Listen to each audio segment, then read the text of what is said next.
여러분 안녕하세요. 마이펫 상담소 윤쌤입니다.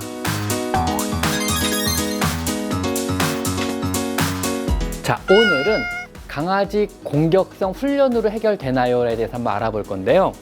근데 가끔 가다가 이제 텔레비를 보면은, 가끔 가다 TV를 보면은요, 이제 애견 방송 같은 거를 보다 보면은 사실은 이 작은 강아지에 대한 공격성에 대한 얘기가 종종 나와요. 근데 패턴이 거의 다 비슷하더라고요.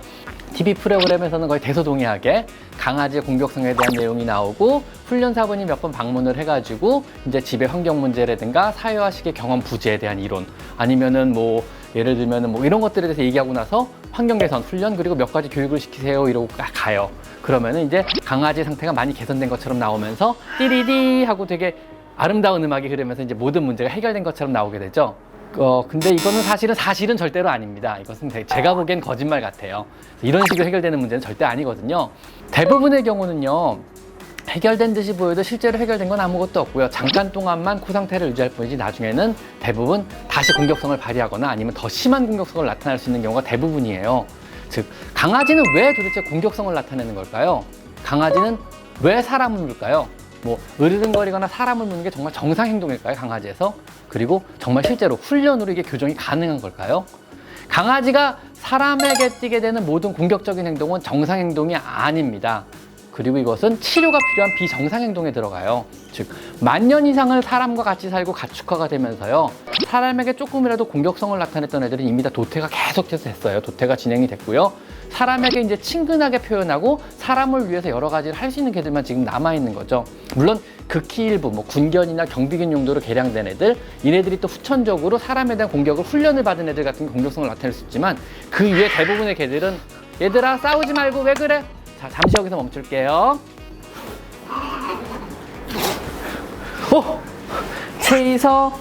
체이싱을 하네요. 자, 다시 진행할게요.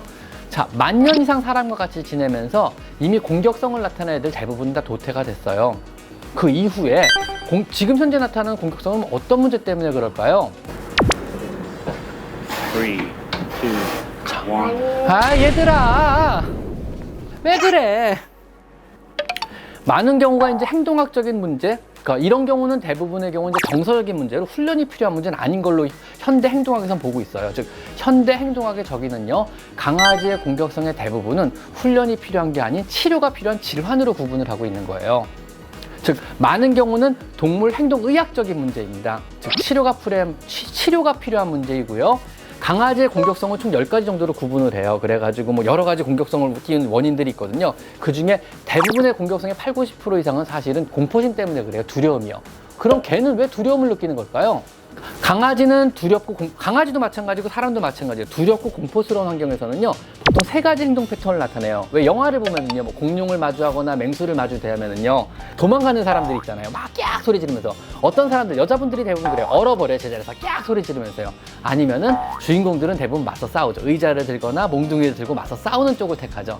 사람이나 동물의 행동 패턴은 똑같습니다. 두려운 대상을 만나거나 두려운 상황에 처하면요, 첫째, 도망가거나 런어웨이, 두 번째 프리즈, 얼어버리거나, 세 번째 파이트, 맞서 싸우거나, 셋 중에 한 가지 행동을 보이게 돼요. 강아지도 마찬가지입니다. 두려운 상황에선 처음에 도망가려고 하게 돼요. 근데 도망갈 수 없는 상황이 되면 얼어버리고요. 얼어도 더 이상 문제가 해결되지 않는다면 공격을 하게 돼요. 이건 자연스러운 반응이거든요. 강아지는 두려운 상황에서는 도망갈 수밖에 없고, 도망갈 수 없는 상황에서는 공격할 수밖에 없는 거죠. 그리고 공격하려면 강아지를 어떻게 할까요? 처음에 으르렁거리기 시작할 거예요. 무슨 의미냐면요, 강아지 언어로 난 무서우니까 더 이상 가까이 다가오지 말라는 의미예요. 대부분의 사람들은 여기서 멈춰요. 가까이 다가가면 물릴 것 같게 알기 때문이죠. 근데 주인들의 반응은 어떨까요? 내 강아지가 으르렁거리기 시작하면 하지마 이러고 이제 말리죠. 그럼 강아지는 학습을 하게 돼요. 아, 으르렁거리는 건 나쁜 거구나 하고 안 으르렁거리고 참아요. 그러다가 으르렁거리는 경고의 행동 없이 그냥 물어버립니다. 이게 사람이 물리는 개물림 사고의 대표적인 예예요. 즉, 으르렁거리지 않고 상대를 물어버리는, 이것 때문에 나타나는 공격성이거든요. 그럼 우리가 알아야 될 기본적인 거는 뭐냐면요, 얘가 무는 이유는요, 무서워서라는 거예요. 현재 상황이 무섭고 두려워서라 그래요.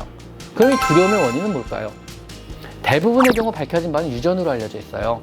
그리고 아마 후천적인 경험, 즉 4개월까지를 사회화식이라는데, 사회화식일 때 잘못된 경험, 이런 것도 가능할 수 있어요. 이런 것들 때문에 보통은 이제 강아지가 물고 사납고 아니면 두렵고 이렇다 그러거든요. 이런 것들은 사실은 이거를 방지하기 위해서 훈련을 하거나 전기력 충격을 준다거나 초크 체인을 쓰거나 어떤 교정을 하려고 하거나 아니면 체벌을 한다거나 이거는 대부분의 경우는 상황을 악화시키게 돼요. 공격성을 나타내는 모든 개들은요, 훈련과 체벌이 금지예요.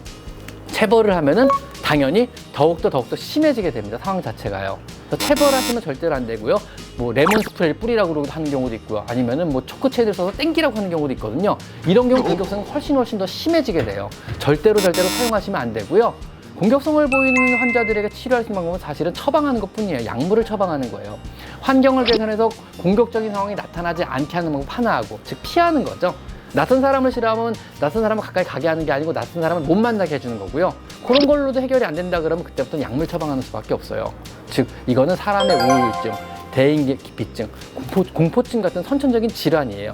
즉 환경적인 문제라기보다 교육이 잘못했다기보다 아니면 어떤 주인이 잘못했다 이런 문제가 아니고요. 뇌에서 일어나는 신경전달 물질의 부재에서 오는 질병이란 말이에요. 정신과적인 문제고 뇌질환입니다. 즉 동물의 정신병이란 말입니다. 정신병은 훈련으로 해결되는 게 절대 아니거든요. 정신병과 환자들이 군대 갔다 온다고 사람이 제대로 해서 나오지는 않아요. 약물이 필요한 거거든요. 훈련이나 교육이나 체벌로 접근하면요, 나중에 더 큰 문제로 돌아오게 돼요. 자, 그럼 이 공격적인 개들은 어떻게 교정을 해야 될까요? 아까도 말씀드렸잖아요. 치료를 해야 된다고요. 즉 치료를 통해서 신경전달 물질의 부족을 취해주고 뇌의 흥분도를 낮춰주고 이 불안과 공포, 충동성, 흥분성 이런 것들을 줄여주고 난 이후에 강아지가 안정화되면 그때 가서 교육을 시키고 복종 교육을 시키고 훈련을 시키는 거예요. 그 이전의 교육이나 훈련은 사실은 아무런 의미가 없어요. 오히려 더 상태를 악화시키는 거죠. 흥분이 떨어지고 공포심이 낮아지고 그 다음에 충동성이 떨어지고 흥분성이 낮아지고 이 상태의 뇌가 진정 상태로 돌아와야 교육을 받을 준비가 돼 있는 거예요. 이 상태에서 교육과 훈련과 복종 교육, 훈련 이런 걸 통해서 교정을 하는 거죠. 반드시 진료, 처방을 받고 치료를 받아야 되는 질환이라는 걸 꼭 명심했으면 좋겠습니다. 사납고 다른 사람을 공격한 형태의 강아지는요, 스스로 되게 심한 공포심에 사로잡혀 있는 경우가 대부분이에요. 우리는 이를 이해하고 이를 바탕으로 훈련이 아닌 치료적으로 접근을 안 하면은요, 강아지도 주인도 훈련사분도 여러 삼자가 모두 다 되게 고통받는 수렁 속에서 계속 허우적될 수밖에 없어요. 이게 낫지 않고 악순환에서 반복이 되거든요. 혹시라도 강아지 공격성에 대해서 여러분이 좀 더 관심이 많다 그러시면은요, 나중에 이제 답글 밑에 게시글을 통해서 좀 알려주시면요, 제가 나중에 공격성에서 정리해가지고 다시 한번 영상으로 쭉 만들어서 올려드리겠습니다. 아마 한 4편 정도 분량이 좀 장기간의 분량이 될 것 같아요. 공격성 되게 어려운 문제라서요. 오늘은 여기까지 마이펫 상담소 윤쌤입니다. 감사합니다.